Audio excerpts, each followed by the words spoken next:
Kira, and I'm sitting down on the set of Conviction with Elyse Mirto, who's playing Lee Hodges in Conviction, our upcoming show at Rubicon.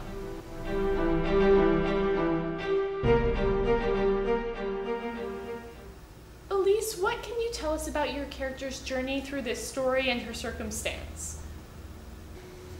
Well, she has quite a big journey. The play starts out where everything in her life is actually a-okay. Everything's fine with her husband and her son and her life, their house, their jobs. They make good money, they're very in love, and one phone call at the end of scene 1 changes all of that. And by scene 2, we have flashed forward 4 years, and where my husband is getting out of prison. So my journey then is living with this doubt of, did he do it, did he not do it? He maintains his innocence. Of course, the courts have convicted him. So the journey is sticking by my husband, being loyal, faithful to him, and trying to be there for what he needs. But my entire world is falling apart. I've had to go from a 2-income hushold to a 1. My son, who started high school at the high school where supposedly this incident took place with my husband, who's the high school drama teacher. So my son's life is in tatters. I don't have friends anymore. I only have my 2 best friends, our next door neighbors. So it's a journey of how to not lose myself, try and not lose my family, and not lose my sanity. Conviction takes on several hard-hitting issues that are all too present in today's society. So what are some of the challenges of taking on such sensitive subjects? Well, anytime you deal with sex and teenagers, it's a sensitive subject. I think our world is more highly sexed than it was, at least when I was a kid. The things that children they have access to on the internet and just on television. But yet we live in a country where each state has different laws on what they think is the correct time for a child to have sex. And so if it's, you know, the character Tom says it's 15 in one state, it's 16 and 17 in another where it's against the law.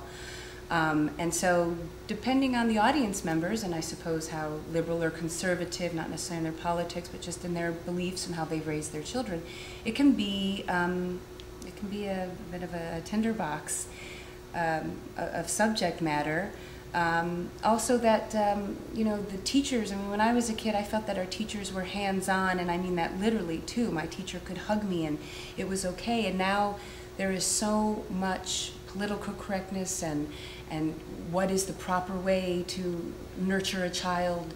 And so sometimes those teachers who are really present and really there for the kids are now targets because I mean, I had teachers who actually had sleepovers. You could have everyone over their house. You could never get away with that in this day and age. So it just brings up a lot of discussion. I think it really causes the audience to go home having big discussions in the car. You were involved with Conviction's first incarnation in the Rubicon Plays in Progress program. So what's it been like taking it from a reading to a full-blown production? Oh, wow. Well, we also did the reading in March of 2013, so over a year and a half ago.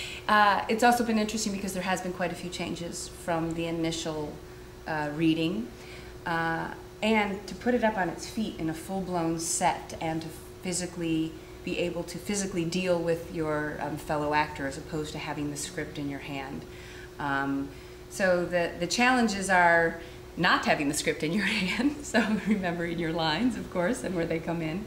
And the benefits are being able to viscerally participate with your fellow actors and have the props and the lights and the costumes. And I'm curious to see what the audiences who saw the initial read a year and a half ago, what they think and what they think of the changes. Well, it's kind of exciting. Thanks for taking the time to talk with me. Make sure to come see Conviction September 3rd through 28th at Rubicon.